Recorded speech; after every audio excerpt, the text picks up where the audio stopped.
Hang on, I might be. Let me hit record here.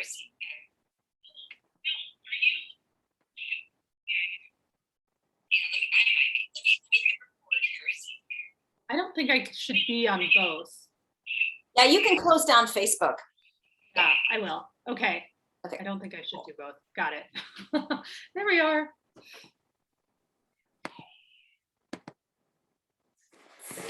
So if there are questions, Carrie, maybe read them off to me. Oh yeah, I've got my phone right here, so I'll read them off on. Oh, I could be on my phone. Duh. Forgot about that. No problem.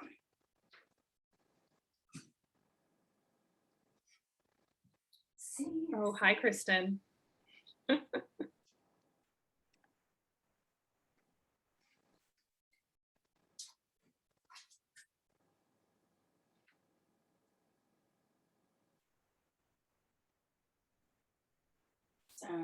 Greet people as they file into our virtual kitchen. Oh, good evening from Germany, Benjamin. Kristen, Barbara Boyd Duss. Yay.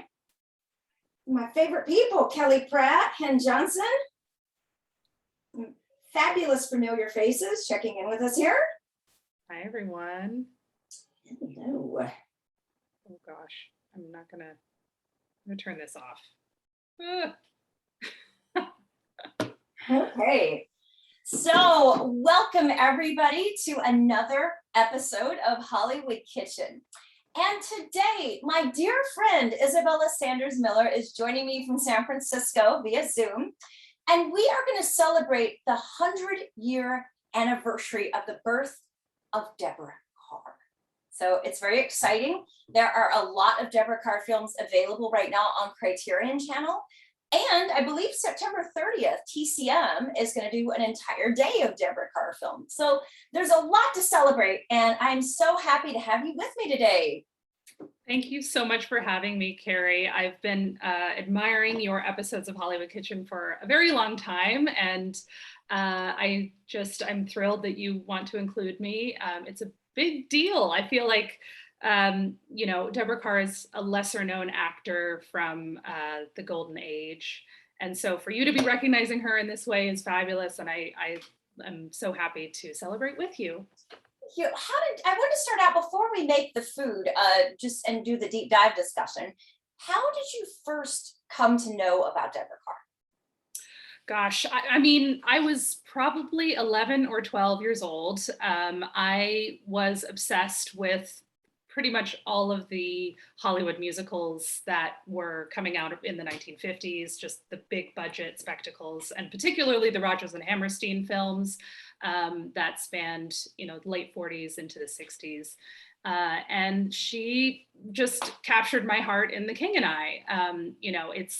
It's definitely a flawed film in many ways, but her performance is incredible. And she was just so beautiful, and I loved her presence. There is just something so special about her. And from The King and I just immediately went to the video store or the library back in those days to get as many of her films as possible. And I just totally fell in love with her. She's a wonderful, she has a wonderful humility about her. She is, there's something that's very sincere and genuine about her. And I can't stop watching her on screen. So she had a very long career. And so there is a lot to see of hers.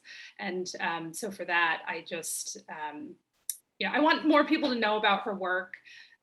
She definitely is not a character actor. She didn't have a history of doing incredibly dramatic roles or really having a dramatic life of any kind, but she had her own special niche in Hollywood during a very particular time that I think should be celebrated. I agree. So what we'll do right now is we'll make the recipe and we'll talk a little bit about Deborah as a cook or not. And then once we get the scones made and off to the side, we'll get back into our discussion. So when we were talking about recipes, I always try to go with something that's reasonably simple.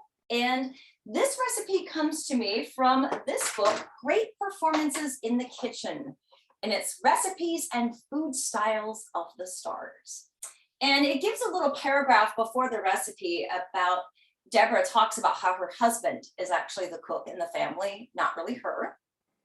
And she talks about making steak and kidney pie, but really struggling with the pie crust. Right, that's right. Struggling with the crust and the filling as well, like is a meat concoction that we probably don't want to know what's in it, and that's difficult to work with. So she was braver than I would be. And it also talks about how she does love to entertain. She loves having people around and having people over. And she talks about how her nanny for her children was an excellent cook, and how they the nanny served coconut sinkers. And so the recipe that it's giving us here is coconut scones. Mm-hmm. And who knows if these were really hers? I mean, her version of the recipe. And I guess I'll take a minute to explain that there is a difference between British scones and American scones. I would say that in America, they're much more dense. They're in a triangle shape, and you can eat them by themselves for the most part. Like you see them being sold at bakeries and coffee shops because you can just eat them like a piece of cake almost, or a muffin. And in England, they're actually more like an American biscuit. They're taller, they're round. You cut them in the middle, and you eat them with cream, jam, or butter. And it's usually a part of the traditional English tea that you can that they include. So it's a little bit different. And when you read the recipe, it sort of uses words that are surprising, I guess. The recipe doesn't call for baking powder. So they're much smaller, they're more like cookies. So I don't really know what this was supposed to turn out to be like, but I will try my best. I've got to say, I'm a huge fan of cookbooks with photos because I am so visual. And for me, I need to see what I'm making. I mean, let's face it, we all know what a chocolate chip cookie looks like, for example, but there's a lot of foods I've tried to make, try being the operative word. And I feel like I need a photo so I can know in my head what the end result is supposed to look like, you know? It would be very helpful, yes. It would definitely be helpful. And Isabella and I tested these the other night, and we ran into several issues. The recipe in this book mentions only baking them for 8 minutes at 350 degrees. Mine took about 25. Yeah, yeah. That same with me. I think I did mine for about 15. So, but they turned out like cookies. They were basically like mini cookies. So I'm trying again today. We will see. But I also kind of appreciate that she's including coconut because I doubt she would have been making these during the war. Coconut would not have been available during the war in England, when she was first starting out. But so she probably learned to love it because it was so difficult to get back, when she was younger. So maybe she learned to love it from Here to Eternity. Perhaps that's true. Yeah. Yeah. Another thing that I noticed during the test batch that we made, it says a dash of lemon. And it also talks about making a frosting if you wanted to that involves lemon juice and powdered sugar. Maybe this is just my palate, but I found the taste of lemon and coconut to be really awkward. Sure. And my friend Mary Stanford, my dear friend and collaborator, I told her about it and she said, well, why not try a dash of lime instead? And I was like, ooh, that's a good idea. And the other night on our test batch, I used sweetened coconut shreds. Well, today I'm using unsweetened coconut shreds because when you've already got 3/4 cup of sugar, you don't want it to be so sweet that it's just gross. So exactly, unsweetened, I would agree. Yeah, so shall we get started? Sure, yeah. I'm also going to pour myself a cup of tea because I feel like, yes, let's toast Deborah Kerr first. Yes. Deborah was English and Scottish after all. She was a vehement tea drinker, and I just think for her birthday, we should toast her. Her birthday is in 5 days, September 30th. So cheers to Deborah Kerr. Okay. All right. we're getting to it now, getting to the cooking. I'm gonna Right. put my back to you for the most part. Here are the ingredients that you will need to make Deborah Kerr's coconut scones. You'll need 1/4 cup of butter, which I try to let melt for a little bit so it's pretty soft. You'll need 3/4 cup of sugar, which we've got right here. 1 egg, well beaten. 1 cup of all-purpose flour. 1 cup of shredded coconut. And a dash of lemon juice. I'm going to add a dash of lime juice here. And Isabella suggested, and I think it's a great idea, to add about a 1/2 teaspoon of baking powder. Just to make it rise, like Yeah. typical English scones are tall and doughy in the middle. So the fact that it didn't ask for baking powder was weird to me. So Yeah. So it says cream butter, add sugar and cream mixture. So that's where we're going to start. I'm going to pour the butter in here.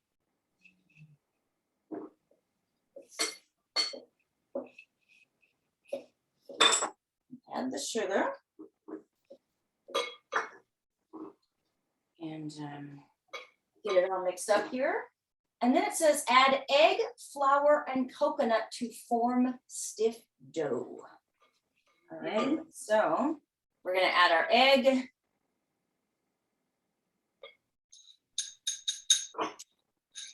wow, baking is so much easier when you measure everything out first. Oh yeah, I'm not one of those people that can eyeball it. I have no sense of that. I have to like have very precise instructions on I would things. agree with you, yes. The more precise, the better, to be honest. That's where a lot of these recipes like give me frustration because some of them are just so, you know, vague. But this one, not so much. I just think we needed to tweak it, really. Right. Do you find that a lot of the recipes you're working with are less specific than modern ones? I really do. I mean, when I made the Anne Blythe muffins recently, those were so specific and they turned out great. No adjustment needed. I was like, oh, perfect. But then some of the other ones you read it and you're like, I'm so confused. What is a warm oven? What is until, you know, done? Or some of them can just be so vague that it's really hard. And sometimes I just wonder if they were written for like seasoned housewives who kind of knew what they were doing, unlike myself. So I'm just going to put a little dash of lime juice in here and kind of see how that works this time around. Good idea. I need to get the baking powders right here. Pardon? Oh, the baking powder. How much are you putting in again? I just put 1/2 teaspoon in. Okay, that's what I thought. Yeah. Now the dough is not super wet. It's a little on the, what I would call the crumbly side of things here.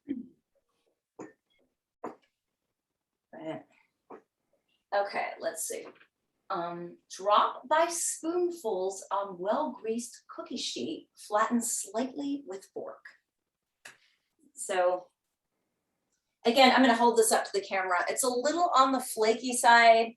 It's a little on the crumbly side. It's not a super wet batter, if you will. All right, and also another mistake I made in our test run is that I have a triangular scone pan I got at World Market, and it really didn't work for this recipe. I think that was part of the reason it took so much longer to bake. And then with the coconut and the dryness of it, trying to pry it out of those triangles kind of got messy. So I'm definitely going the cookie route and doing it that way with this particular batch here. Okay. Perhaps the ceramic might be too thick to penetrate. That's what I'm thinking. That's exactly what I'm thinking. So I'm using parchment paper on my cookie sheet here. All right, and now I'm adding these. I don't know if anyone watching has made scones before. I would be curious if any of our viewers have some tips about scone prep. Several years ago, I took a vacation to Ireland and I was staying in this bed and breakfast.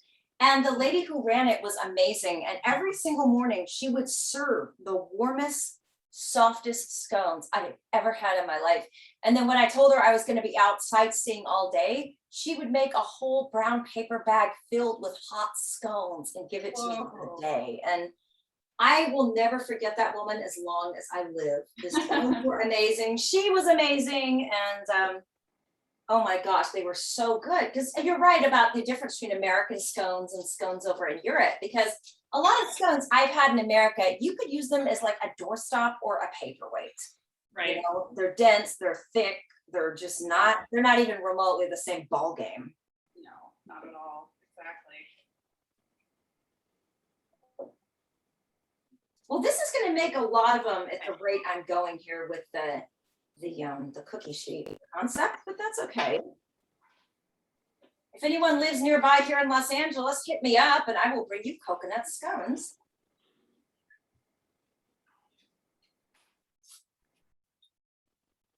Yeah, let's see how this goes for me too. So flatten lightly with a fork. It's like, yeah, flatten lightly with a fork. okay. Again, I don't know why you would flatten them, because At the point is not to flatten. Maybe we should try to flatten a few and not flatten the rest and see kind of what the results happen there. Here's the thing with mine is that with the coconut, they kind of look a little raggedy. See how there's just like, right, yes. not like neatly formed compact balls of cookie. No. I know that. I mean, they're more like macaroons than That's they what are I'm thinking too. than they are scones. So, Yeah. Well, when we have the final result, we will post pictures and let you know how these turned out, or if they turned out at the end of the day. they turned out exactly. Always an adventure in the world of celebrity recipes. I'm kind of afraid they're going to all grow into each other too. You know, I'll just have one giant sheet of coconuts. Here. Oh. I'm going to bake these after the episode because if I turn on my oven during the episode, I will swelter in here. I will put mine in just a moment, and so I think they should be done by the time we're done with the episode. But here's what mine look like before going into the oven. Beautiful. All Looks right. good to me. Let's hope so.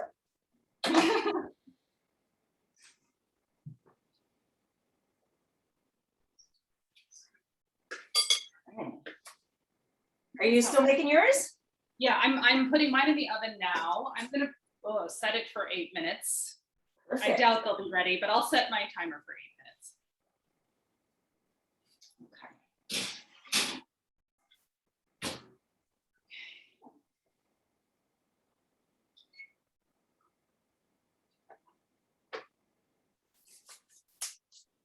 I'm gonna clean up all the dough off my hands.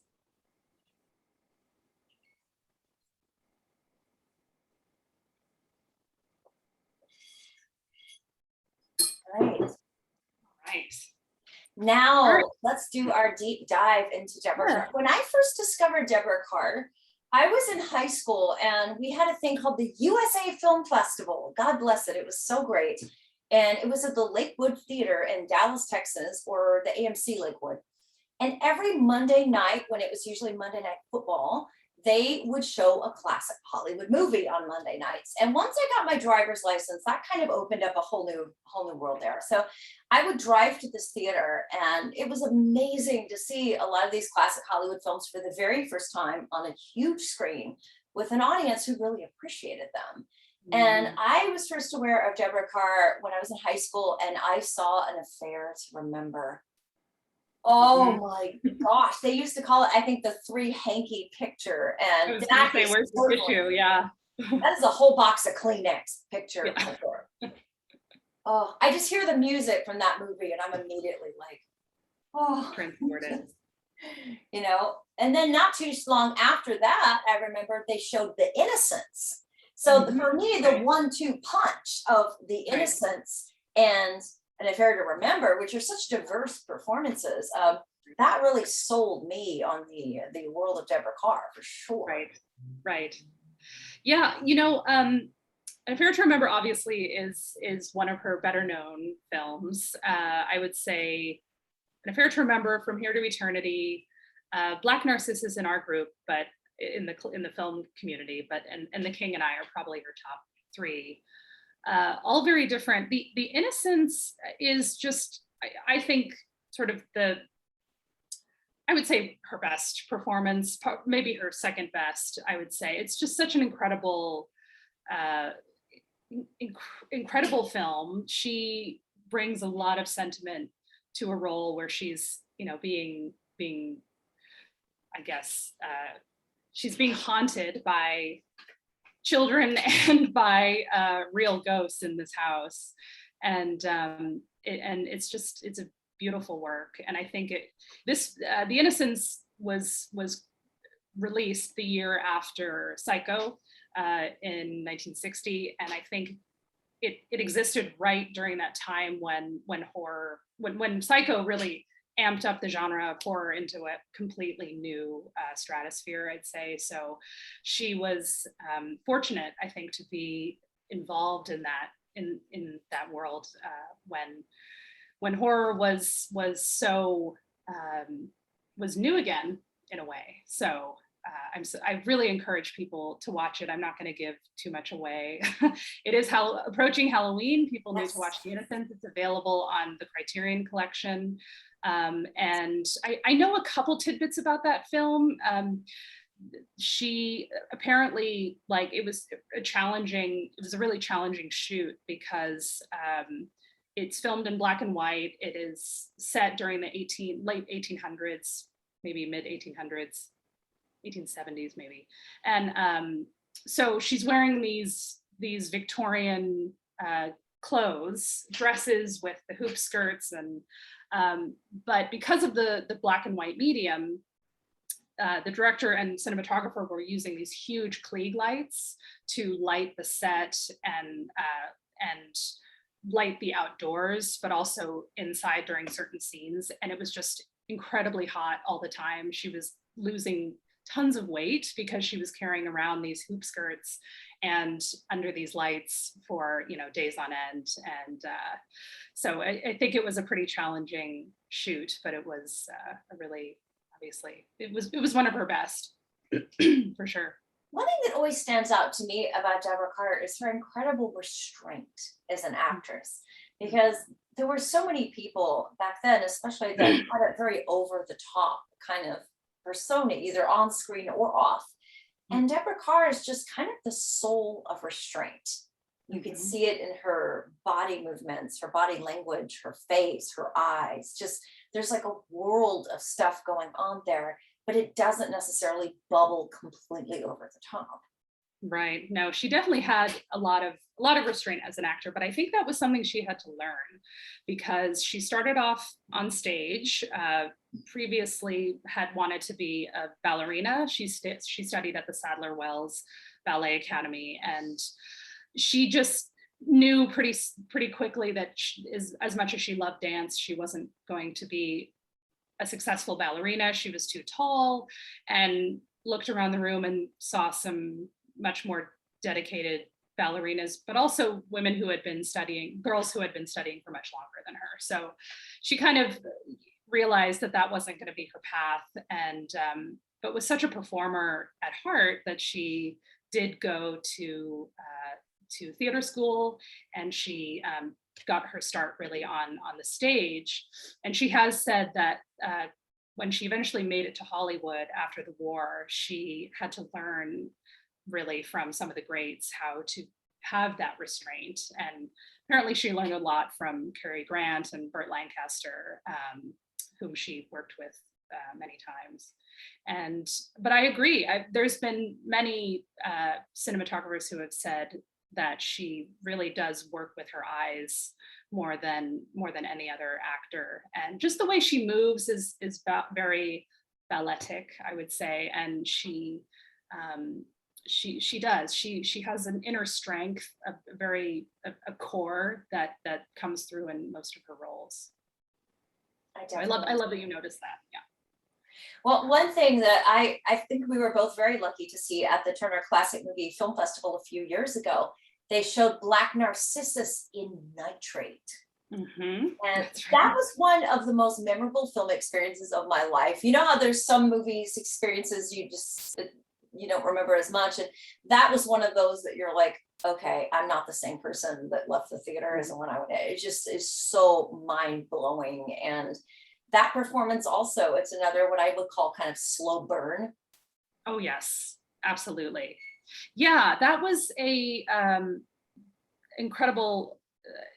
It's incredible to see that film on nitrate, and I mean, this is skipping forward a little bit, but Deborah Kerr was pigeonholed a lot in her life when she arrived in Hollywood because of her red hair, and I think a lot of redheaded actresses during that time got the same treatment where they appear so well in Technicolor that they were included in a lot of these much more saccharine films. But that was not the case with the Black Narcissus, because that was just a part that was made for her in so many ways.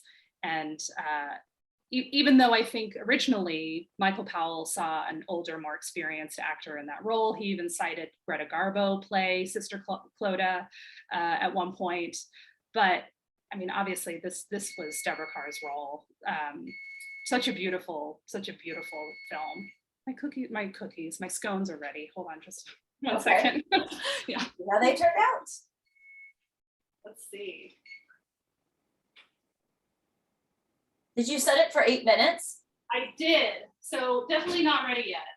Definitely not ready yet. This is a real trial and error on the cooking time for these.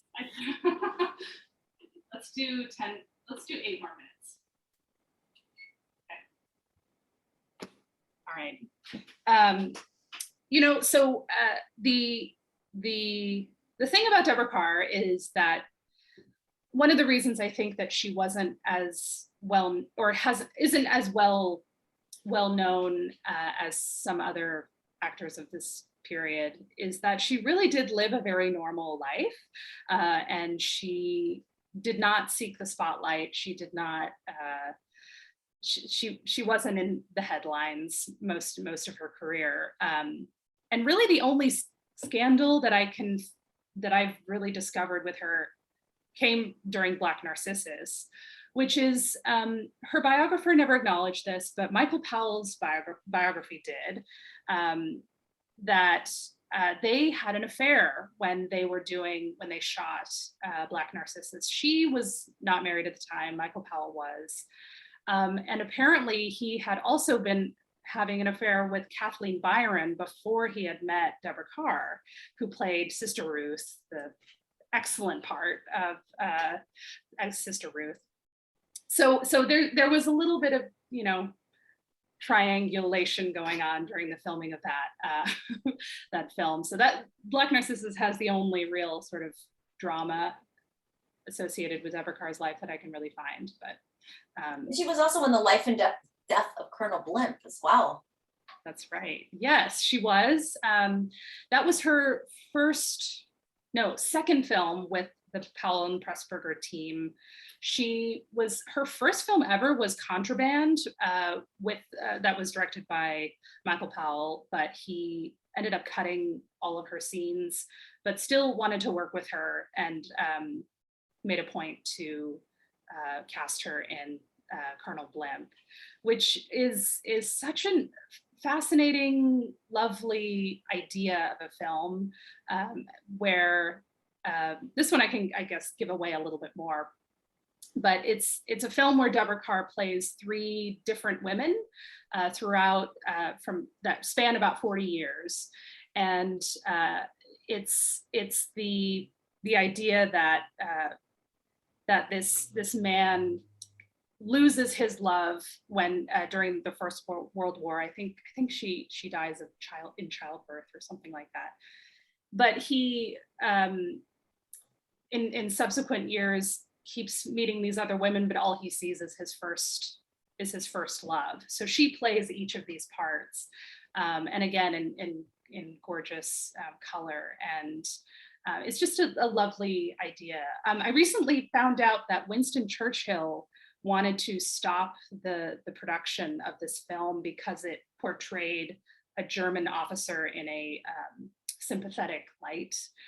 Anton Walbrook plays a sort of a Nazi during the second half of the film, and so he tried to put the kibosh on that, but wasn't successful. So, but her part is wonderful, and it's definitely worth seeing. And I think that's on the Criterion channel right now as well. So highly recommend.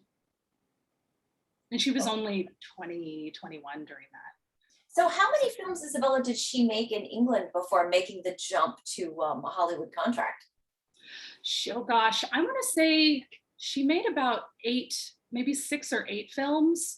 And this sort of goes into something that I would like to say about Deborah Kerr, which is that, you know, she sort of has this reputation of being this prim and proper governess woman, very much Julie Andrews type during the 1950s. That's why I wore my pearls. It's why I wore my pink cashmere sweater set, sort of in honor of her. However, it doesn't really take into account her roles that she played during her career in England. And it's a shame that when she was put on contract to MGM in 1947, she came to the US. They kind of didn't really know anything about, it seemed like they never really knew anything about her filmography in England or really care about it. She was basically just put into a lot of more what she called decorative roles, where her characters were not quite so deep as she probably could have portrayed, and she did portray. Her British films showed her as really sort of fiery, powerful young women who had a cause and a purpose, fighting their way up to the top. She did, or just through, not even up to the top, just through, because honestly, Deborah Kerr's career was launched in England right when war broke out, and somehow survived the war. And I can't think of really any other actors during that whose careers were launched during such a difficult time.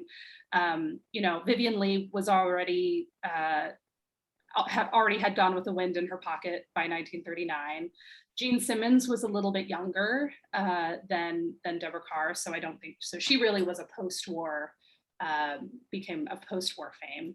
So I think Deborah Kerr is pretty unique in her timing of when she really was working. And so a lot of her roles portray women of lower class, lower education, and yet are just, you know, incredibly powerful and shocking, and it addresses really difficult issues. And, you know, Love on the Dole, she's, you know, her family is destitute, and she sells herself, and sells herself for money, and she gets abused by her father as well. And there's a lot of really difficult subjects in several of her early films. And then she did I See a Dark Stranger, which I was surprised is on Criterion right now, because that one's definitely not well known. And she plays a young girl who works for the IRA, and just really impressive stuff. So yeah, I have come to adore her early British films. She was 21 years old, and when you think about that, watching it, it's pretty remarkable. So definitely. Was it a case largely of Hollywood not quite knowing what to do with her when she got here? I think so. I think they probably saw her as just a really pretty face, and she was interested in coming to the United States and got a contract. And then you're right, they didn't know what to do with her. And Harry Cohn was excited to have her, but I don't think they really cared about her potential and her capabilities as an actor. So I mean, even these, they're about, here. All right, let's go check this. 1 second, yeah.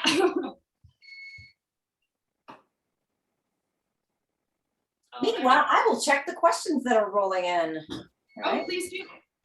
Yeah, let's see what people are saying. Oh, my bad, a little too long. So 15 minutes would have been. 15 minutes, okay. I think the reason it took me like 25 the other day, I blame the scone pan for that, to be honest. I think you're absolutely right about that. I'm getting these off the plate or the pan right now. So they do not cook. Leslie Apple said, yes, Michael Powell bragged about the beautiful redheads who loved him. Benjamin is asking us, is that why Deborah chose to live in Switzerland? What led to that decision? Say that again? What led to the decision? Benjamin wants to know about Deborah Kerr living in Switzerland. Living in Switzerland. She didn't live there until after she retired. So she retired, I think, after she did the arrangement and she did the Gypsy Moths, and then retired soon after that. And I'm not sure why she chose Switzerland. I know that Peter Vertel was her husband, her second husband. He was a screenplay writer himself, and he was of German birth, came to the United States when he was pretty young, grew up in LA. His mother, I think, was actually a screenplay writer. And turns out he actually wrote part of Saboteur, Hitchcock's Saboteur. I think he actually, yeah, so I learned that recently. And he actually wrote The African Queen as well, Peter Vertel. So it was, Klosters is the town that she lived in for many years. It's a very fancy alpine resort town. So I imagine there were several other retired actors. I know that David Niven lived in Stade, which is not too far away. And so I think it was just probably community. She wanted to go back to Europe, it seemed, and split her time with Marbella, Spain, and in Klosters, Switzerland. So that's not a bad way to live your life. I mean, hey, yeah, right? Hanging out with David Niven in Switzerland sounds pretty cool. I would take that. I would take that. Catherine Bird says, was she competing with other actresses for roles? Oh gosh. Well, I do know that Joan Crawford was actually supposed to get the role of Karen Holmes in From Here to Eternity, and beat her out, I think, for that role. And then Joan Crawford later said, "You were perfect. I'm so glad you did this. You're perfect for the role." All that. So, but I haven't really heard of too much. I don't really know of anything specific for certain roles, like specific actresses that she might have been competing with. I mean, she was often, it's interesting, there was a lot of overlap with her and Joan Fontaine, actually, a lot of the time. There's an interesting story. So first of all, I'll start with this, which is that Deborah Kerr did the stage play of Tea and Sympathy right after From Here to Eternity. So this was 1954, I think. She did the stage play, and then she did the film of Tea and Sympathy as well. And Joan Fontaine took over the Broadway role of Laura, and after Deborah Kerr left. So that was one instance where there was a parallel there. But then there was another where, rewind to, let's see, 1940, 41, 42, where Deborah was filming, and there was a raid, there was an air raid. And so they had to vacate the set, and they went into an underground movie theater, and they were treated to the the premiere of Rebecca, and apparently one of the film executives turned to her and said, if you had been in Hollywood right now when they were casting this film, you would have absolutely gotten this role, like hands down. But that was Joan Fontaine's role. So there was a lot of parallels, I think, with her in particular. And there was one more example that I forget between Joan and Deborah. But yeah, so that's really one example I can think of. So there might have been roles where Joan was cast and Deborah wasn't. The interesting experiment to imagine, and what if one had swapped for the other. That would be cool. Barbara Boyd Doss is saying one of my favorite movies is Night of the Iguana. I think she's wonderful in that. Thank you for bringing that one up. The Night of the Iguana is probably, I always say this, but in my top three. I think it is an incredible performance. So The Night of the Iguana is for those that don't know, is a play, a Tennessee Williams play that they turned into a film that stars Richard Burton, Deborah Kerr, and Ava Gardner. And it takes place in Puerto Vallarta, Mexico. And Richard Burton plays a defrocked minister who is very crazy. He's probably, I think he's got either an alcohol addiction or something more sinister. So I forget exactly, but he goes to this retreat run by Maxine, who is played by Ava Gardner. And Deborah Kerr plays an outsider, a stranger who kind of wanders upon this property. And it's a story of how all three of them get along, and the outside players as well. And she's fantastic. There are several. She plays a kooky, sort of mysterious woman who reveals just enough about her life for you to wonder, what is what is she all about? We can't really tell, but she's very, you can tell she's had a difficult life, but somehow still brings joy and peace to everyone around her. So she has some incredible speeches that when I was 12, I memorized. So because I love them so much. And Deborah Kerr is known for having such a beautiful voice that when you listen to her and give these speeches, you're just kind of transfixed. So thank you for bringing that one up. Also, Gary Songer mentions many Brits lived in Switzerland for tax reasons. Richard Burton, yes, for example. Yes, correct. Yes, I heard that recently.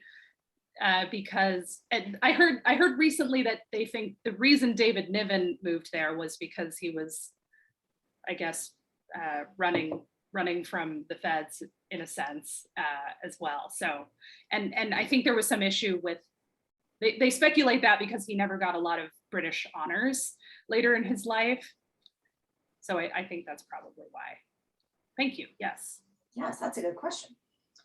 Kelly Pratt is saying, I wonder how hard she had to convince to get the role From Here to Eternity. Was she always a favorite choice?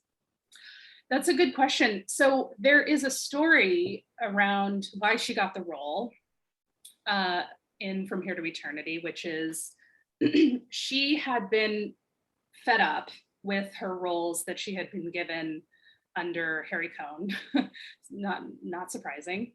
And she changed agents. She got an agent named Bert Allenberg, and he was very insistent. He just out of the blue sort of called up Deborah Kerr and said, how would you like to play Karen Holmes in From Here to Eternity? And she laughed in his face because this was a best-selling novel that had been sort of the talk of the town for about a year, and I think was optioned immediately as a film. And so she laughed in his face because she knew the character. She had read the book. Everyone had read the book, and Bert Allenberg said, "I think I can convince him," because she said, "Well, I would love it, but I I don't think that will happen.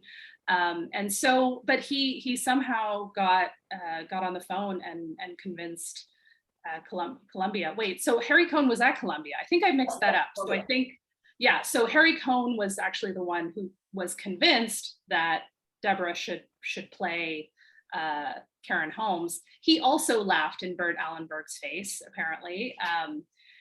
But then he slept on it, and in the morning he asked her how much she'd cost. So I think they really liked the idea of someone whose reputation as being a very sort of proper, prim and proper governess to play someone so opposite and sultry, problematic. Rolling around on the beach, making out with rolling around on the beach, making out. Yeah, exactly. And it worked really well. So they had made the right call. And so I don't know what happened behind closed doors. I did sort of wonder what kind of conversation existed about whether or not Joan Crawford should play the part. You know, I'd be curious to know more about how that unfolded, but I think it was pretty much just a case of a good agent calling the right people and making a good case for Deborah. So, and Benjamin says, I love that Glenn Close presented Deborah her honorary Oscar. Both were overlooked by the Academy. Yes.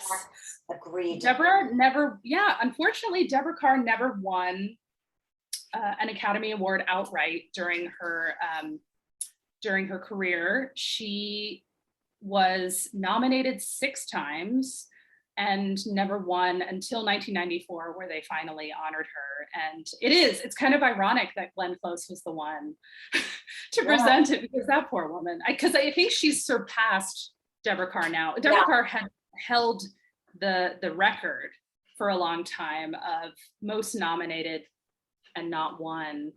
But I think Glenn Close has surpassed her now, unfortunately. Deborah Kerr also never won a BAFTA, which just blows my mind. She never won a BAFTA. She was nominated 4 times and never won one. Yeah. I thought it would be fun to talk about the years that she was nominated and who actually won. Let's do that. Years. Okay. I wrote it all down because I was like, I feel like our crew would like this topic of comparing who won. Okay. So Deborah was first nominated in 1950 for Edward, My Son, which was 1950. I think that was 51 Academy Awards. And Olivia de Havilland won for The Heiress. So that was very Fair enough. Very, very deserved win, Olivia. From Here to Eternity, she was nominated. 1954. 1954 was when Audrey Hepburn won for Roman Holiday. So it's just like, well, shit. Like kind of the Peter O'Toole problem. Yeah, exactly. This is a classic problem. The King and I was her next one, 1957. Ingrid Bergman won for Anastasia. So, yeah, again, I mean, how can you deny Ingrid Bergman? Heaven Knows Mr. Allison, 1958. And that year, Joanne Woodward won for The Three Faces of Eve. Incredible. The next one, it hurts me a little bit. I'd say the final 2 hurt me a little bit because these are in my, tops of Deborah Kerr. Separate Tables might be my favorite performance of hers. 1959. But it was Susan Hayward who won for They Want to Live, or I Want to Live. So also very difficult, but Separate Tables is absolutely amazing. It was overlooked in the Criterion Collection's selection this month. I don't know why, because it's an English production. I highly recommend everyone see Separate Tables, however you can find it. It's got Rita Hayworth, Burt Lancaster, Gladys Cooper, David Niven. It's got everyone. And it's a very quiet film. She plays, a part of a very sad, distressed young woman who is being controlled by her mother, Gladys Cooper, and but still, very curious about the world. And I just think it's a very tender, beautiful performance. And David Niven won Best Supporting Actor, and he has said that he doesn't think he would have won if Deborah hadn't been the one propping him up. So he credits her for his performance. Wow. So the final one is the Sundowners, 1961, also incredible. But Liz Taylor won that year for Butterfield 8.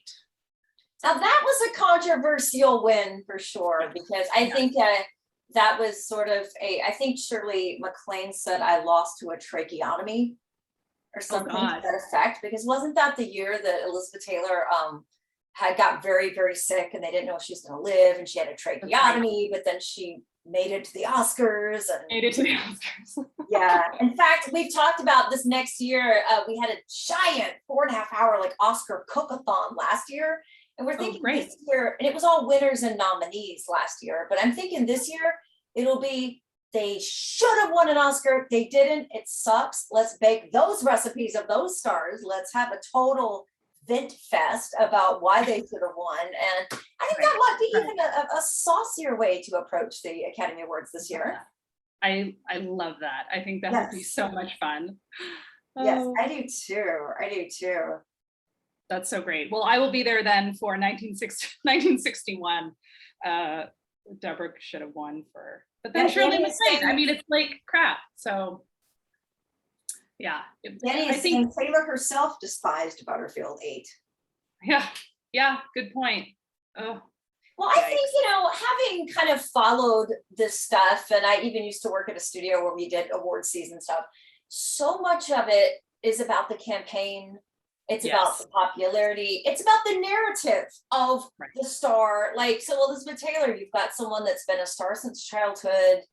They've had a lot of ups and downs in the public eye. They nearly die. I mean, you can think of a more dramatic arc there, And so I think it's a combination of narrative, campaigning, popularity. There's so many factors that go into the Oscars that have little to do with talent or the performance.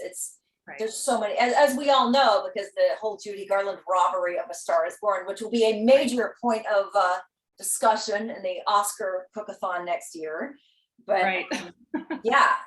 half the show is probably going to be dedicated to that. Yeah, no kidding. Let's start with this one. This is the most important. Yeah, that sounds super fun. Yes. Gosh.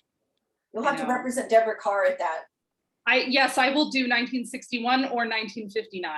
I think the sorest one for me might be Separate Tables, just because she really deserved that win. But I really love Deborah's roles also with Robert Mitchum. They were really good friends and brought very different things to the screen. And he's probably my favorite leading man with her. I think coincidentally he was the one who worked with her the most, but I do love their dynamic. They're kind of opposites in a way. Robert Mitchum is a very aloof, rugged, masculine portraying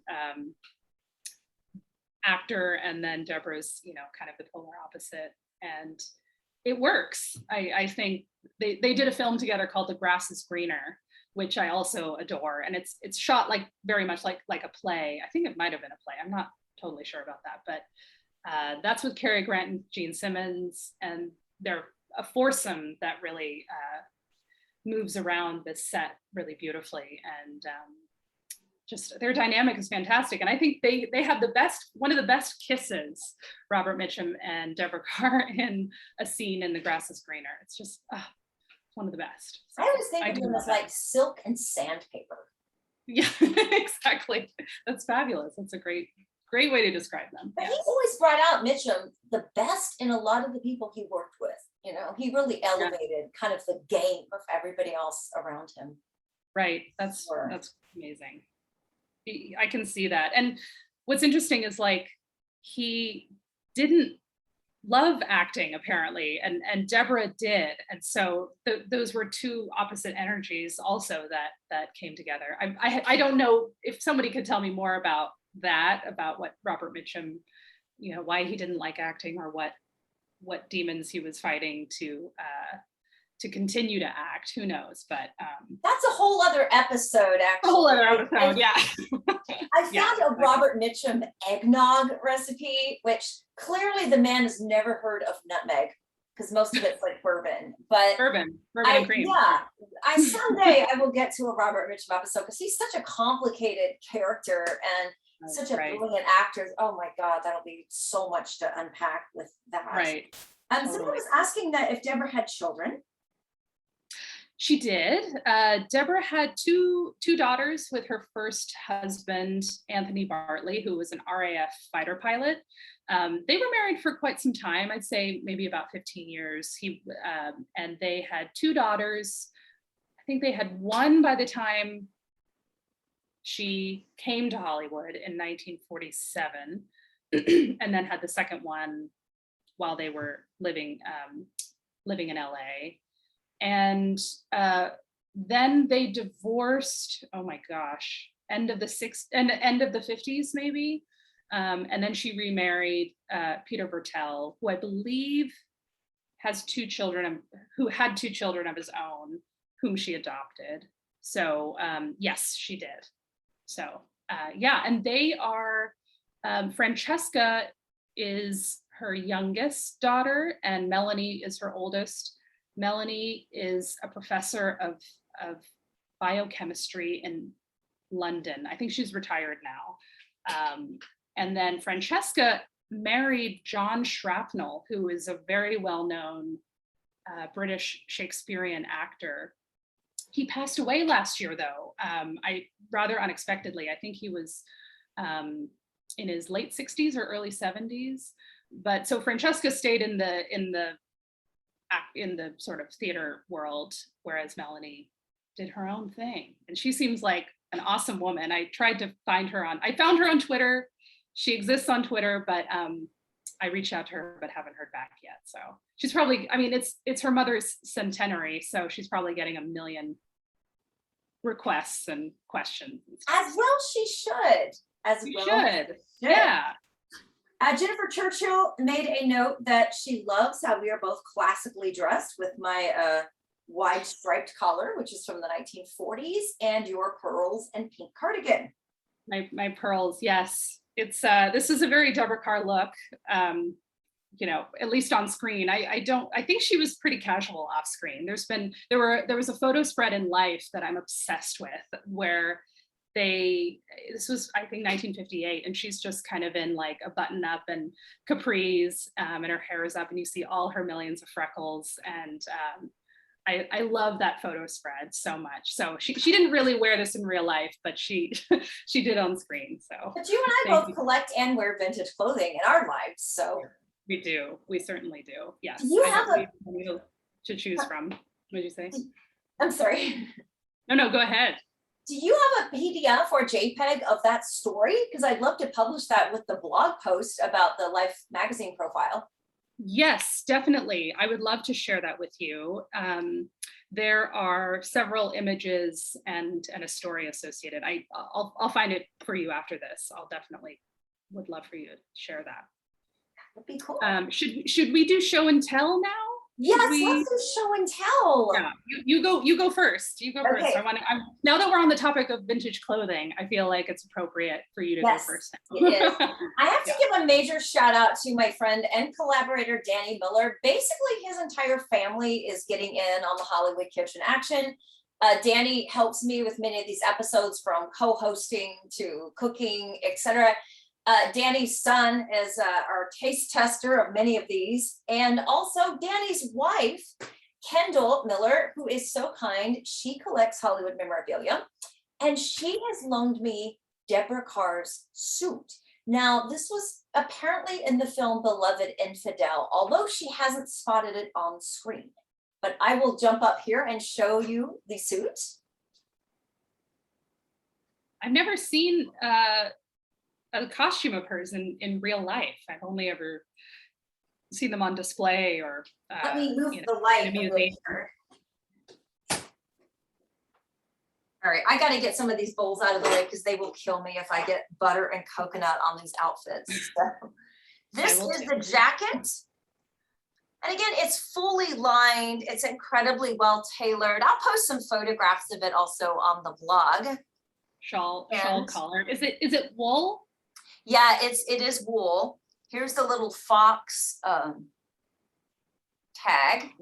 Amazing. See? Okay. The jacket, for the most part, fits me. The skirt, not at all.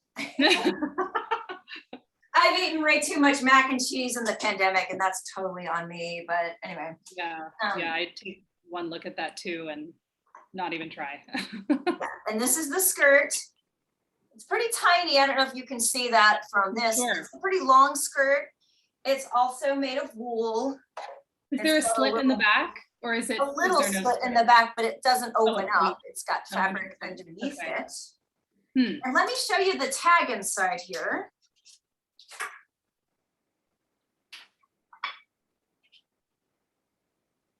Here's another fox. Oh, I love that. Oh my gosh. And there was a Deborah Kerr tag somewhere in one of these. Let me find it. It's a skirt. Yeah, you showed me. I think is it in the skirt? I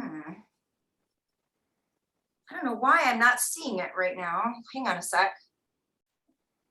I know, I highly recommend we show people if we can. Oh, yeah. Ah, here it is. Yes, it's in the skirt. There we go. Can you guys see this? Little closer. Yeah, there we go. Deborah Kerr. There it is. 20th Century Fox. Love that. Yeah, I've never seen one of her costumes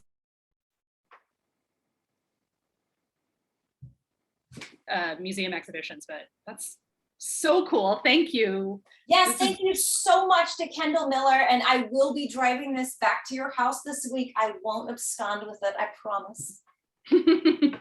That is so cool. What a great find. Like, oh, I'd lose my mind if I found something. Thank like you, that. Kendall Miller, for sharing this with me, Kendall. and the whole Miller family for being a part of this project. Yeah, that's so cool. I will show you mine. I'm trying to see what's actually easiest here. I might bring my computer close to this. Oh gosh, hold on. I'm going to explain why I have whiskey here in a moment. Okay, let me see. So this, oh gosh, the reflection of the computer is not helping. That is a gorgeous photograph. So this is a photograph of Deborah Kerr. It's a promotional image that was taken during Edward My Son, which was, gosh, 1940, maybe 1948. And 1949, because it was, no, 1950, because it was 51 Oscars. Okay, so this is an original gelatin print from the original negative that has been archived by the John Cobell Foundation, which is a collection of probably one that, like, a huge collection, private collection of Hollywood glamour shots. And my stepmom was able to, my stepmom worked for a British film director who was the chair of the foundation. And so she was able to get access to actually get a print made from an original negative. And she told me that, like, she went down to get it developed, and it was like this little old man in this, tiny studio, as if it was from like it hadn't changed from 1950. And he did it by hand, with a red light and or red, red room. And yeah, it's one of my most prized possessions. It's just it's a pretty incredible image, and it's all original. So I'm very proud of it. Yay. And then The only other thing I have is, I got this from the library, but this is the original playbook for Tea and Sympathy, which starred Deborah Kerr when she was on the stage in 1953, 54. So I just got this from the library, but very happy to read it. This is way more explicit and saucy, obviously, than the film is, and a joy to read. The film version is watered down by a lot, but still excellent, still very good, but not quite as compelling. I kept a bottle of whiskey next to the cookies and the tea because Deborah Kerr had a quote that I just continue to live by, which is that you can be a lady, but also drink scotch and swear. Like you don't have to be, this saccharine lady at all times. You can still drink scotch and swear and still be a lady. So I love that. I agree with that. Right, I think so too. Something to live by. Absolutely. Let's see if we have any more comments or questions rolling in here. Let's see.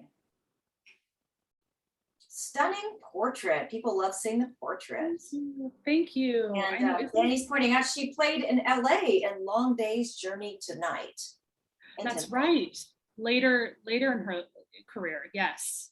I mean, she left Hollywood formally, I want to say like 1970, but focused more on stage roles for sure. And then she did some television appearances in the 80s. She did one or two with Robert Mitchum in like 1982 or 84, something like that, which I love. So yes, that is correct. Long Day's Journey into Night. That would have been incredible. Can you imagine seeing that on stage? Oh. So I really admire the scope of her career. I mean, just so many films, so much stage work. She really had a very long and incredibly impressive body of work. She really did. And nobody has ever said anything bad about her. Like everyone loved her. She's been well loved by most of the people she's worked with, and a lot of actors a lot of her leading men have gone out of their way to say what a joy she was to work with. And I think it's because she genuinely loved what she did, and she felt really, really lucky doing it. And she came up during the Blitz in the war. She was somehow able to get work during that time, and she had a pretty humble beginnings, at least in her career.